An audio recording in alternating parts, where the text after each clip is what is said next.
Good morning on this first Saturday of the month. We welcome you to our celebrations of the Holy Eucharist.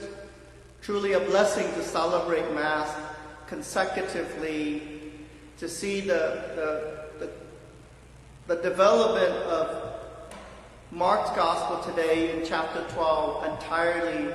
We move from the scholar of the law asking Jesus, what is the greatest commandment, or how do we ought to love Jesus Christ or love God? And then today we move to Jesus confronting the scribes and the Pharisees. They are both the scholar of the law and also the practice of religions. St. Paul today kind of helped all of us to re-examine myself as administrators of the Word and the sacrament, how I live my life, but also a moment for all of us to be reflective how we live our life as Catholic Christians or as baptized Christians. Here at the end of this journey for Paul, he looked back and now he sees the reality of what's going on. So he's writing to Timothy and asked Timothy to recognize when this happened. For the time will come when people will not tolerate sound doctrine, but following their own desires and insatiable curiosity will accumulate teachers and will stop listening to the truth and will deliver to myth. The time will come. But for us here in our nation, the time has come. It's not no longer it will come, but it has come, as we see in recent days with all the protests.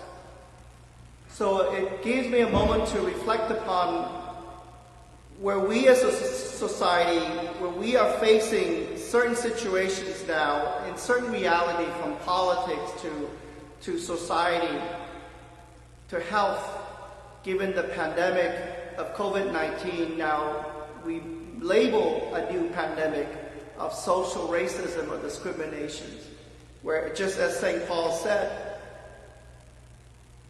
people, in their own desire, in their own insatiable curiosity, they don't want to listen to the truth. They deliver only myths in their own eyes and their own interpretations. So feedback is the word I want to share with you this morning. We heard many feedback in our life, in our personal way of life. Our friends gave us feedback, how we live, or how we're not living our life, how we are lost. So family members and loved ones and friends gave us feedback. Those are personal growth and feedback. There's also feedback at work, when we are being evaluated once a year, or feedback by our colleagues in certain design and certain work efficiency, or in certain ways how we can correct the way that we work. So feedback is an important part of our journey of development and growth.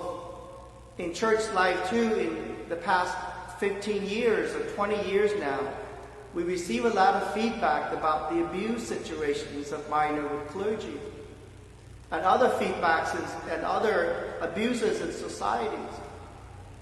So as I look back and pray with what's going on in our nations, can we change the framework of protesters, of all the protests that's taking place in our nations, even in small cities, where I live in Cyprus, where my parents live in Cyprus. Even there in the small little town, people still stand up and gather together.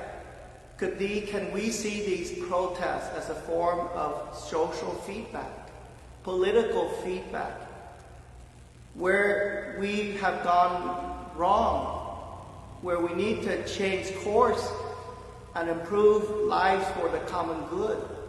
It's no longer a myth that we live in, but it's a truth that we need to encounter and face with.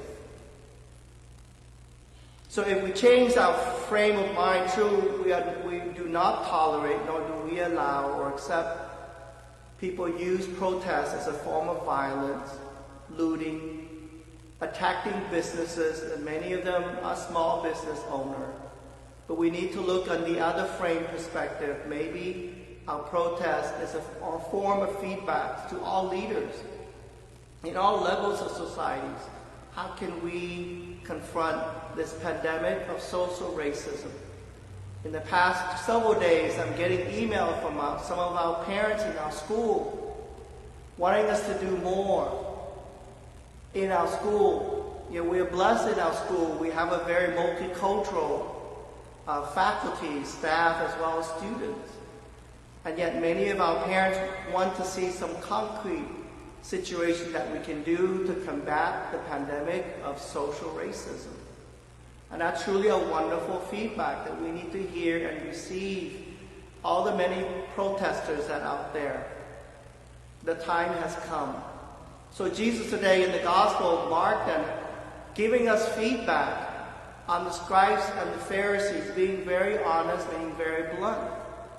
As he said here, beware of the scribes who like to go around in long robes and accept greetings in the marketplaces. Image becomes such a big thing for all of us, especially with the development of social media. How many likes do I get? So Jesus here used the word honor and honor places. Maybe it's all about our image, that we have taken it to a way, lose sight of our own calling, of who we are.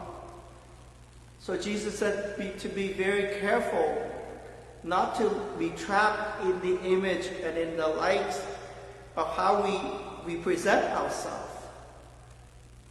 And in doing so, then Jesus turned and looking at from afar and to see this widow mite in her giving, in her offerings to God, as he said here, "Amen, I see you, this poor widow, put in more than all the other contributors to the treasury. For they had contributed from their surplus wealth, but she, from her poverty, has contributed all she had, her whole livelihood." So part of this whole journey in our examining our calling then in this eyes of feedback, as Jesus said, do we truly live out our positions, live out our work, our profession that comes from the heart that gives generously? Or is there certain places we have a hidden agenda that is in all of us? So how is it that you and I receive feedback? How is it that we need to give feedback? But let us examine first from a personal, family members, and one-to-one feedback. Maybe part of the whole understanding that sometimes we need to be very candid and be honest in our feedback. We not allow fears, and we shouldn't blame when we give feedback, because that could easily be a trap where we would hinder people from opening to listening the feedback that we're about to give.